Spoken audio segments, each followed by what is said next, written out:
Hi, this is Frankie Ramos, actor in New York City, and you're watching The Bennie Randall Show on the Bshani Digital Network. It's the Bennie Randall Show. It's the Bennie Randall Show. It's the Bennie Randall Show. It's the Bennie Randall Show. Welcome to another edition of the Bennie Randall Show. I'm your host, Bennie Randall Jr., aka The Motivator. And this powerful show brings you conversations with today's stars and tomorrow's legends. So sit back, relax, and enjoy the ride. Come on. It's the Bennie Randall Show. It's the Bennie Randall Show. It's the Bennie Randall Show. It's the Bennie Randall Show. It's the Bennie Randall Show. It's the Bennie Randall Show. It's the Bennie Randall Show. It's the Bennie Randall Show. I love the Bennie Randall. I love the Bennie Randall. I love the Bennie Randall Show. Yeah. I love the Bennie Randall. I love the Bennie Randall. I love the Bennie Randall Show. Yeah. Hi, I'm Bennie Randall Jr., aka The Motivator, and welcome to another edition of the Bennie Randall Show. You know how you can reach me, right? You can reach me at BennieRandall.com, or you can go to our website and check out the powerful episodes of the Bennie Randall Show at BR26.com. And like I told you before, we're doing an extraordinary series on independent filmmaking. We got some heavy hitters that's going to be coming in afterwards, but we got some pretty heavy hitters now. And we just got finished on the other episode with an extraordinary gentleman, Mr. Lester Green. Now we go into Mr. Frankie Ramos. You don't understand. This gentleman is a powerful actor. He's in a lot of films, but he's been known quite for this brand new film called The Hardest Love, winning awards all over the place. He's an extraordinary actor. I'm glad to have him here. Mr. Ramos, how are you doing, sir? I'm great. Thank you so much for having me. It's a pleasure to be here. Thank you, sir. Tell us about The Hardest Love. This film is winning a lot of awards. Every time I turn around, it won this award and that award. Please elaborate and tell me, one, how did you get involved with this project? And tell me a little bit about the project. Sure thing. Well, the project is directed by a fabulous director by the name of Henry B. Rule. And I worked with him on a previous film in 2008 and 9 called Naked White Roses, which also was very successful in the film festival circuit, and it also won an award as well. And being that I worked with Henry in the past, he approached me about his new film that he was making called The Hardest Love, and explained the plot to me and the storyline. It's based in the early 90s about this freestyle singer, which was very popular in New York at the time. And it's called Latin freestyle. It's kind of like a disco dancing music, and it's still pretty popular. That's that TKA era. Exactly, yes. TKA, Coral, those stars. So I grew up in that era. So when he approached me about this film, I was just ecstatic. I said, this is the perfect role for me. I mean, I know the music. I lived the life during that time. So when he sent me the script, I was just blown away. It's a story about this singer from that time who had some demons. He messed around with drugs, alcohol, various women, and it kind of portrays his life and his involvement with these two women in his life and his career, and how it's deteriorating, and he's trying to keep up with the youth of today and the music of today. And it's pretty much, I don't want to give away too much, but it's pretty much around that. Trust me, before we give away too much, here's what we're going to do. We're going to take a look at the trailer from The Hardest Love. Take a look. A presentation by I Am Bass Cinema. The Hardest Love. A story about love. Deception. A tale of redemption. And a dangerous woman's quest for revenge. Starring Frankie Ramos as Victor. Perla Tonini as Melissa. And Geneva Ortiz as Gina. see what audiences are saying about The Hardest Love. The Hardest Love. A film directed by Henry Raw. Coming soon to a screen near you. Wow, extraordinary. Woo! Well, let me tell you, this film is extraordinary, man. Just looking at the trailer has me mesmerized. I mean, this is a bad boy. How was it? What type of training and preparedness did you do to prepare for this role? Because you seem like a bad boy. Thank you. This role is all the magic of Henry Raw. He gave me this role. We worked on this for about 2 years on our free time weekends. You know, people work. We do this on our free times. So it's made out of love, not a huge budget. So we had to, be pretty artistic in order to make the budget stretch and make it work. And it was just a pleasure to work with him and the cast. It was fabulous. They are all talented, hardworking, and they dedicate a lot of time to this film. 2 years. But you know what? And to dive into it, we're also going to have the director later on in another episode of The Hardest Love. But speaking of that, because we are focusing on independent filmmaking, what do you find some of the hardest things and obstacles you have to get over when you do not have the $1 million and $1 billion resources? And how do you get past those things, especially as an actor? As an actor, first of all, you have to love the project and just give your all. Be true to the role and just dedicate your time and your heart. If you give your heart and soul to a film, from the cast to the crew, it's gonna be magic. No matter what type of budget you have, high, low. So I think that's what really worked for us. It was hard, scheduling is hard, but we got through it. We couldn't shoot this weekend, we'll plan it another weekend. Okay. So let me ask you something. Let's talk about the mindset of you as an actor. That's what that's where I want to go with this. The mindset. What was your mindset? Because I'm looking at the trailer here, and this dude seems to be on one. You hear what I say? Like, he's that dude, like, you don't mind being friends when he partying, but if you cross him, you gonna have an issue, okay? Take me in, how did you get into that mindset, and what did you do to prepare for that mindset? Is this fiction or non-fiction? I want you to... It's fiction. Okay. Definitely fiction. But as how I got into the mindset, this character is totally different from me. I mean, we might have some things that are similar, but it was fun to play this character because he was so different. So I kind of went a little method on this, where I kind of And for those that don't understand method acting, enlighten them, please. It's trying to live as the character in real life, pretty much, or at least be him in real life. And I would try to slip that in my life at times.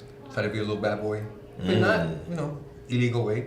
Just with maybe the way I dressed, the way I acted, my confidence, my dealings with women, and I found that it helped me personally a lot. Because I'm looking at you, and what's the name of the lead actress that plays? We have two lead actresses. We have Frankie. Paola Tonini, who plays my girlfriend in the role, and we also have Geneva Ortiz, who plays my other girlfriend. Boy, I love the filmmaking. She plays my girlfriend, and she plays my other girlfriend. Now speaking of that, that seemed like a lot of turmoil there between you and those actresses. Now, did it get very intense while you were filming? Did you guys forget that you were filming, or was you had great actors and actresses that allowed this to really come to fruition?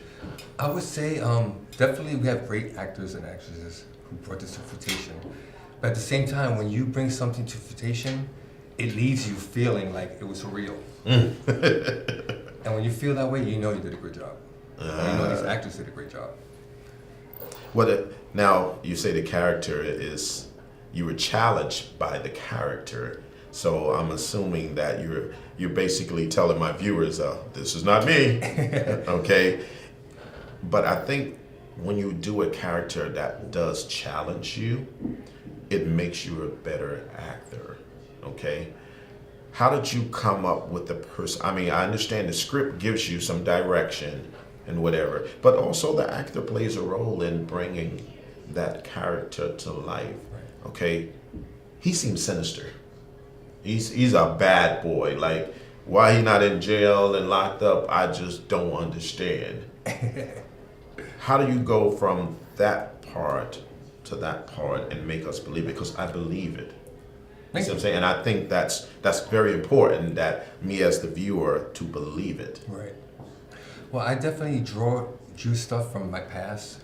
I've had experiences with family members who were not so good. Pretty similar to my character, Victor Velasquez. And like I had a couple of uncles who reminded me of Victor. My dad sometimes reminded him. So to bring this character to life, I pretty much drew a bunch of them together, and I took all their negatives for the negative side of my character. Because my character also has some kind of a arc in the film. So we'll see whether he steers the right way or not when you see the film. Very, very powerful. Now, I know the film is going through the festivals at this moment, but when will it be available, for people to see it in mass quantities, as they say? Have you not set a date? You guys not set a date? We have not set a date yet because we're still doing the film festival circuit. We have one coming up in February, late February, and we also we are waiting word on a few other ones in New York throughout the year. So most likely at the end of the year or next year, the film should be out to the public.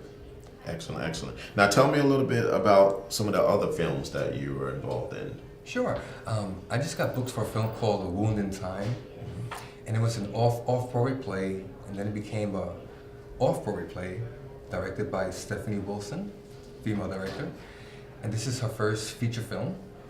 It's set in the summer in Harlem in 1993? Yes, correct. And it's a storyline about a family in Harlem.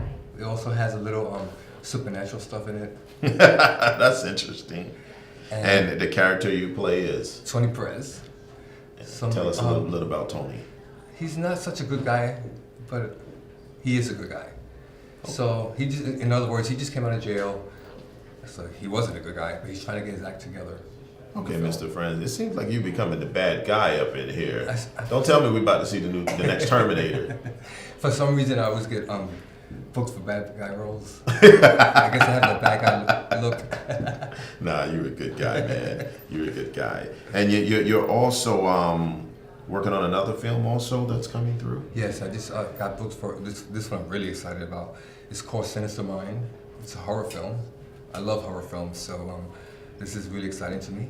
And I've got the pleasure of getting the lead role of the Prince of Darkness. So that's going to be a challenge. Are you guys starting to see something here with Francisco? Okay, he went from bad to badder to horror. What part we missing here? Okay, no, we just kidding, man. No, I mean I think that being an actor allows people to live through you vicariously, and a great actor is one who can give feelings to the audience.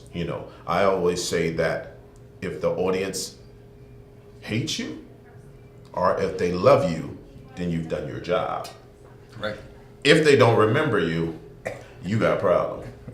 Okay? So speaking on that, how do you bring that out when you are diving into a character as an actor? How do you bring these characters out? What is your preparation, and what advice can you give to new and upcoming actors about preparing for roles? Because there's a lot of actors who don't prepare properly. Right. Well, I'm one actor who prepares too much. I get a role and I take it so seriously. I'll do research on the topic. If it's a person I'm playing, on the person I'm playing. If it's I'll do research on relationships, whatever it takes, the look, how they appear, how they walk, how they talk. I have to do my research. That's the only way I'll feel comfortable in doing the role. Mm-hmm. And to me, that's the most fun part, is doing the research and growing into this character and changing. What made you want to get into acting? Because it's a very, very competitive field, as we see from a lot of the movies that are being put out. Netflix changing the game on how people view films and how people absorb content. Where do you see actors, and where do you see yourself per se in the next 5 or 10 years? In the next 5 to 10 years, I hope to be at least working on major films on network television. That's, I guess, every actor's goal.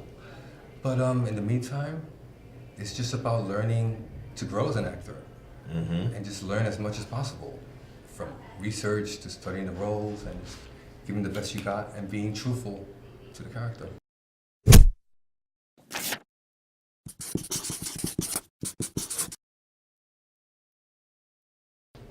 What advice do you give to someone wanting to get into this acting business? Because I find that a lot of actors, especially when they're beginning, tend to take things personal. I was speaking to Mr. Green earlier on another episode about sometimes you get into a film and you end up on a cutting room floor. You know what I mean? But you may have done the work. Right. What is your advice to new and upcoming actors on how to handle that and how to move forward? As an actor, there's going to be a lot of rejection, no matter what. You go on auditions, or whether you work on a film and they cut you off. And that's one of the hardest things you have to learn to control, is rejection, because it just happens every day. And rejection is just part of the business. Once you let it just roll off your shoulder and move on to the next job, and don't let it affect you, that's the best way possible as an actor to do that.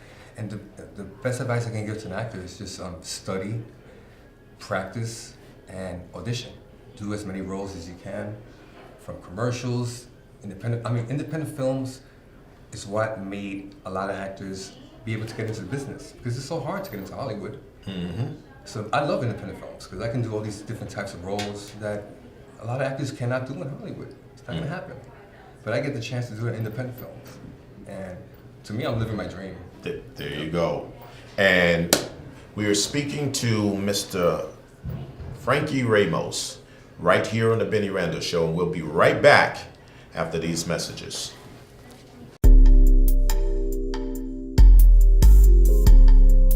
I have no fight with you. My fight is with Valerie. I'm just so damn confused. I don't want to let Chris go, and I don't want to let you go. Oh, really? So what are we doing together then? Why'd you even accept my marriage proposal, Valerie? Please, explain it to me! I just want to be happy in love and life. But I often wonder if I'm willing to pay what it costs for a successful relationship. And the most important thing is, with all my heart and everything I got, I love you, Valerie, more than I have ever loved anyone in my life. You need to make a decision, and you need to make it now.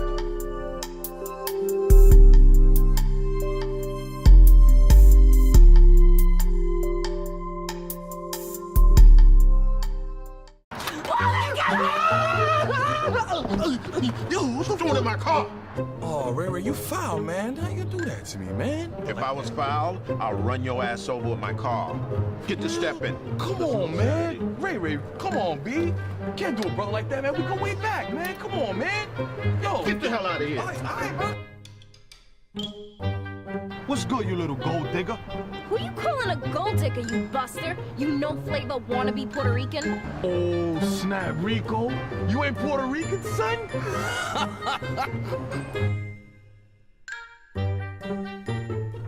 I'm going to cut off your balls and sell them off on eBay for $10 a ball. The last man that cheated on me fell off my building after I pushed him. He slipped. Ray, have you seen Jake?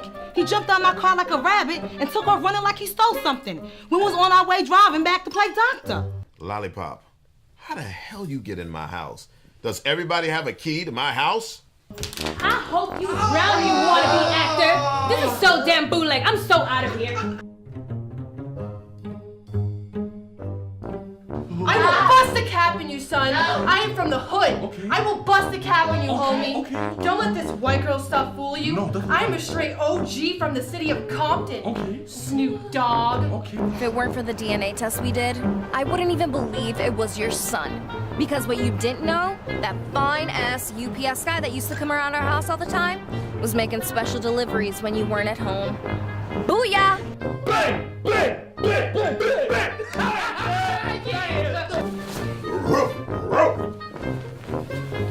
Meow. Meow. Oh, damn face. This ain't no damn casting call. This is a booty call. And I've never heard of no damn director named Pookie. Ray Ray!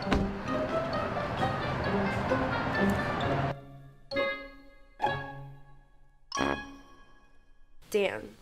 She's so fine.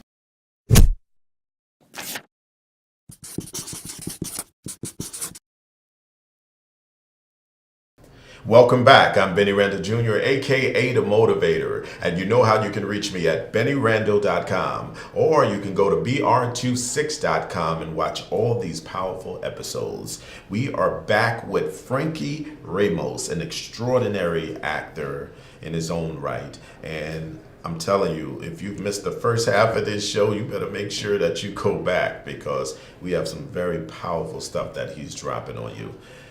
Frankie, let me dive a little bit more into the art of acting. Okay, did you go to acting school? Is it a natural ability? Because now I'm starting to see a lot of people that have this natural ability to get in front of that camera and make it happen. When I first started, I didn't have any training at all, but I did take a few classes at Weiss Barron School, and I studied with Rick Olstein, who's a renowned casting director, who teaches as well.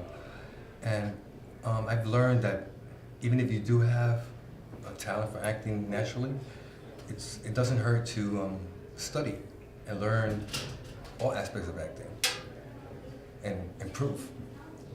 Use what you can use. So what are some of the obstacles that you as an actor yourself now, you know, because nobody just wakes up and get it right. Okay, so the reason why I wanted to do this series on this, because I believe there's a lot of people out there getting a lot of misinformation about, you know, the art of acting and directing and whatever it takes to actually make it happen. You didn't get it right on the first time. Oh, of course not. Okay, so tell my viewers, what did you learn, and maybe enlighten them about maybe a couple mistakes you made that taught you how to do it better next time. Definitely made many mistakes, and as an actor, you're going to make mistakes, and you just have to learn as an actor that mistakes are going to happen, and you just have to learn from them. I've gone to auditions and gotten so embarrassed and left. You know, either it's going to make you or break you, and it made me stronger and to improve whatever I messed up on, whether it was memorizing lines or acting a certain way or being more in tune with where the camera's at, my position with the camera, and learning about blocking, which is where you stand at when the camera's shooting, and you know, different types of things like that. You're gonna make mistakes no matter what, but the more training and experience you have, you learn along the way and you improve. Now tell me a little bit about the glamorous side that people speak about, that, you know, people running down the street, people want to get your autograph or whatever. I'm not sure which stage you're in at this moment, but, you know, how does that feel? You know, have you been at premieres where people got your autographs and things like, how does that feel good? I recently just signed my first autograph at the festivals that we had this year, and it did feel good. It felt great, especially after you work really hard on a film that you really love, and you don't know how people are going to react to your film, whether they're going to like it or not. You make it do the best you can, the talent that you have, and you hope for the best. So when people do recognize it and award you for it and screen it, it feels darn good. Now, I see a lot of people, I've heard a lot of actors many times, you know, even big actors, you know, say sometimes that they don't like to watch themselves on screen or whatever. Do you watch your films that you do? And if so, are you learning from them, or are you one of those guys that don't want to see what they did? I watch my films definitely. But I have to admit, the first couple of times I watch it, it is difficult to see yourself. But I get over that after the third or fourth watch. He said the third or fourth viewing, he gets over that very quickly, ladies and gentlemen. You heard that? It was just a snippet that I went through. I'm okay now. But you'd be surprised, by watching yourself, you can learn to improve. Mm-hmm. You see mistakes that you've done, or you think you've done, and it just teaches you how to work better, act better, move better. So tell me, what's the future for Frankie Ramos? I mean, or what do you see yourself? What's the ultimate goal in this business of acting? Because it is a business. Yes, yes. Okay. What's the ultimate goal for yourself? The ultimate goal is just to keep doing what I love, which is acting. I would love to play the big field, of course, like everyone else. But if it doesn't happen, I have the whole indie world. I mean, the movie industry has changed so much. Mm-hmm. Internet, like you said, Netflix, Amazon, all these things are changing constantly. We have web series, mm-hmm. so many things that actors can do. So I feel like it's opening a world.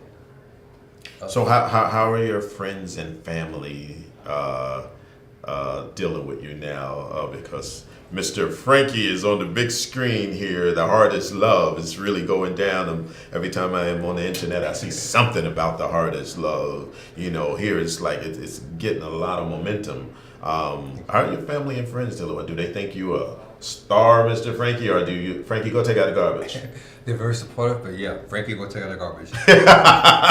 They keep you grounded. They surely keep you grounded, which I appreciate. No, that's very important. I spoke to another actor about the support system and you know what it takes, you know, in this business of acting. What is your support system, and how do you keep focused, and even in the time, because you know when you're first starting off, of course you're not getting the big checks, man. So you're putting in a lot of time, you're putting in a lot of effort, et cetera, et cetera. How do you? What's your support system? You definitely need support from your family, because it's a tough business, like you said. In the beginning, you're not making any money at all. So it's a sacrifice and a love for the art. And if you have family and friends to support you, it helps a little more. But if not, there's a whole world of actors who support you as well. I mean, I have so many actor friends that I've met throughout the past few years of acting, mm-hmm. that are so supportive and so great that it's a great community. Glad to hear that. And I think one other thing that I was noticing on here, you also had a nice little short part in A Minute Circle. Yes. Tell me about that. Well, Bennie Circle was a great experience, directed by Mr. Randall himself right here. No, really? I thank you for that. That was a great experience as well. Yeah, that's good. That's good. It's written by Six Desjardins, and he plays a very powerful character in this. That will be coming out this year in 2015, so you make sure you look for that. What advice, in your closing words, what advice can you give to the brand new actor, the person who wants to get involved in this business of acting? Because I think, Mr. Ramos, a lot of people don't recognize that it's 95% business and 5% show. Yep. You got to have your business right. You got to have your business of acting right, you know, to really bring forth, you know, your fruit. And there's a lot of rejection, like you said, even from the point of taking your films through the film festivals and things like that. What do people need to know about the business of acting? They need to know that it's really hard. Like you said, 95% of actors and there's 5% work. Mm-hmm. So it's a huge competition, and you have to have a lot of perseverance. That's the word, perseverance. And you can't take rejection too hardly. If you can learn how to take rejection just let it drop off and go on to the next project full-heartedly, working hard, just like in any job. You want to do a great job in whatever you do. So you do your research, you study, and go for the best, and hopefully it'll pay off. If I tell you, give me 3 mistakes you see the new actor gets, what would they be? Main one is a huge ego. Second one would be no studying whatsoever in acting. Mm-hmm. And third one is not working hard. And you need all those 3 things adjusted and balanced. So you find a lot of actors, those 3 mistakes they're making and not allowing them to be very fruitful. Fame can be your #1 priority. You have to love the art and the work and be willing to do it for free. If you just worry about money and fame, I don't think it's gonna work out. I hope that you got that from Frankie, because I think a lot of times people don't recognize that it's got to be more than money that you're doing this for. Because if it's all about the money, then you're probably gonna have a very short career in this acting and film business. When it goes from that point. So we're coming to the closing. I want to give you the opportunity to give your closing words, and if people want to reach out to you online, see what you're doing, et cetera, how can they do that? Sure. You can reach me at frankieramos.com. That's my website. I can be contacted through there. I have all my contact information, past work. And if you're interested in learning about The Hardest Love, you can type us in Hardest Love on Facebook and you'll find our page. Or you go to hardestlove.com and you'll find more information about the film and upcoming screenings. And I want to thank you for having me. Thank you. You are absolutely welcome. And I thank you. I know you have a very busy schedule, so I appreciate you taking your hard time to come out here. And I want to leave you with this thought, ladies and gentlemen. In life, the journey can be very, very hard. But what has to happen is like what Mr. Frankie said, perseverance. You got to keep your eyes on the prize. You can't allow others to distract you from doing what you were put here to do. Don't worry about the money. Worry about the focus, the passion, and the love. And I can guarantee you, you will win in the end. I am Bennie Randall Jr., aka The Motivator.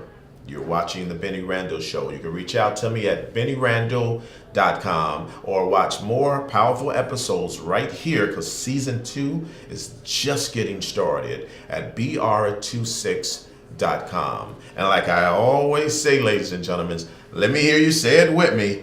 It's not a game, it's a lifestyle. Until next time, God bless.